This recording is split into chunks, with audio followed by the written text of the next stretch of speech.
जालन्याचा खासदार हा मुका बहिरा असून या कल्याणने वर्षभरात काम केले नाही तर त्याला 10 उठबशा काढावे लागतील असा इशारा भाजपा नेते तथा माजी केंद्रीय राज्यमंत्री रावसाहेब दानवेंनी खासदार कल्याण काळेंना दिलाय. जालना महानगरपालिका निवडणुकानिमित्त शहरात आयोजित सभेत ते बोलत होते. दानवेंनी या सभेत खासदार कल्याण काळे यांना केलेल्या पराभवाचा टीकेतून चांगलाच वचपा काढलाय. दरम्यान या सभेत दानवेंनी उद्धव ठाकरेवर देखील सडकून टीका केली. माझा निवडणुकीत पराभव झाला असला तरी माझा पक्ष विधानसभा लोकसभा निवडणुकीत जिंकलाय, त्यामुळं माझी मस्ती जाऊ शकत नाही असा इशारा देखील त्यांनी उद्धव ठाकरेंना दिलाय. एवढे सारे काम आम्ही केल्याच्या बाद माझा प्रश्न आहे, तुम्ही मला का पाळलं कोणी सांगू शकत नाही तर सांगा. पण मी पडलो सोडून द्या, माझ्या जागी कोण निवडायला कोणी सांगू शकता? तुम्ही तिथं बसलेले कोणी सांगू शकता? माझ्या पराभवानंतर कोण निवडून आलं, कोण आलं कोणालाच माहित नाही. बरं आलं आलं, ते भेटत बी नाही, ते बोलत बी नाही. टुकू मात्र आल्याच्या बाद कोण एक सूत्र ओळखीचं नाही त्याच्या, तरी तुम्ही त्याला निवडून दिलं. कमाले तुमचे जालन्यावाल्याची, पण जाऊ द्या, दिलं. परवा मी एका सभेत सांगितलं, अरे बाबा 2 वर्ष झाले 2 लाख रुपये तो आणले नाही. 2 वर्षात 2 लाख रुपये आणून तो काहीतरी निदान गुलाल तरी लावायला पाहिजे होता. मला गुलाल लावला काय म्हणजे आला निदान गुलाल तरी लावला, आलाच नाही, गुलाल लावलाच नाही. खासदार होऊन बसला. 2 वर्ष झाले, 2 वर्षात 2 लाख रुपये आणले.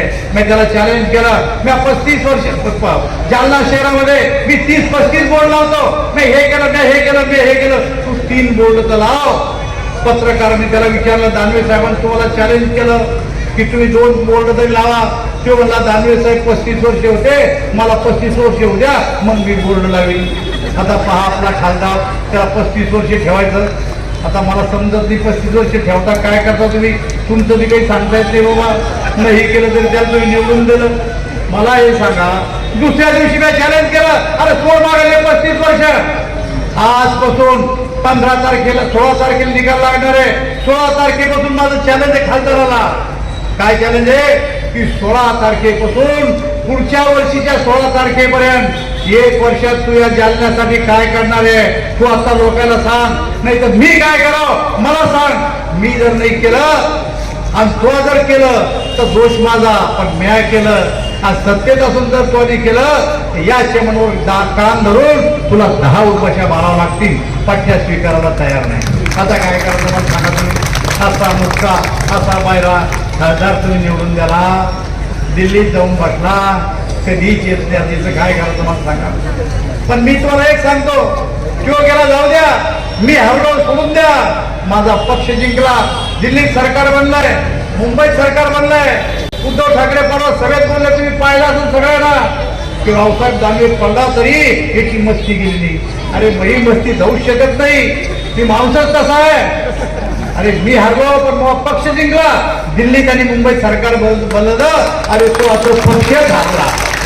मी हरलो सोडून द्या, मग पक्ष जिंकला. अरे मग तो अपक्ष बी हरला आणि तू बी हरला. भल्या माणसा आता मला सांगा काय. मागच्या वेळेस सांगितलं, रावसाहेब दानवेचं भाजपमध्ये कोणी ऐकत नाही. माझं भाजप कोण म्हणतं? उद्धव ठाकरे.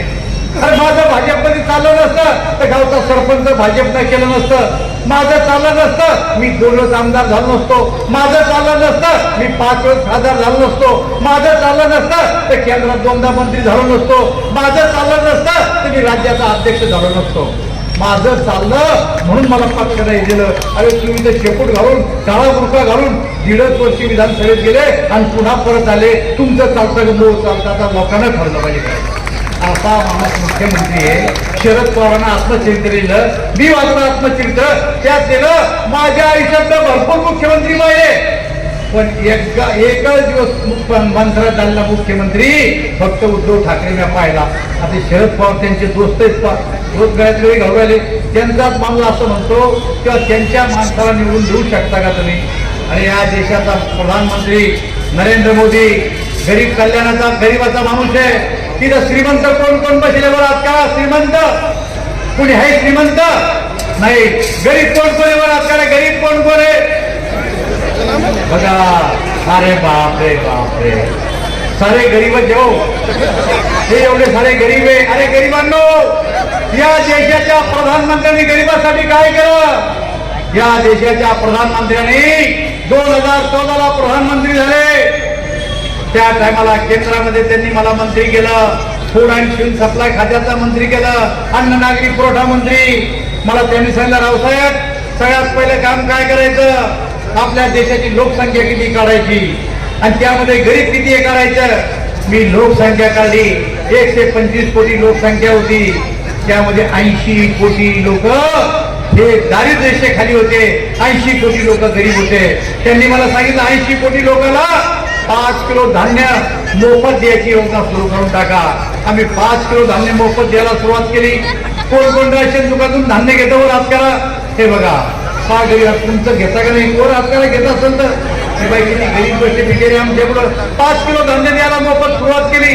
केवळ एवढंच नाही, त्यांनी सांगितलं का महिला आहेत आपल्या, त्या बिचाऱ्या शेतात जातात, काड्या आणतात, चुलीमध्ये काड्या घालतात, फुकणीने धूर फुकतात, नाकात धूर जातो, तोंडात धूर जातो, डोळ्यात धूर जातो, डोळे खराब होते. 10 कोटी महिलांना 100 रुपयामध्ये गॅसचं कनेक्शन द्यायचं. कोणाला मिळालं का गॅस? मला सांगा वर हात करून. हे बाई आईला गॅस मिळाला. आता का त्याच्या ओळखी आई उभा जरा उभा आहे, तुम्ही उभा तुम्ही उभा. हे आईला गॅस मिळाला. मोदीजी तुमच्या ओळखीचे होते का? मामा मावशी आहेत का? पण तहसीलदार कोणी ओळखीचा आहे का? या बाईला गॅस मिळाला. पहिला गॅस कोणाच्या घरी राहायचा?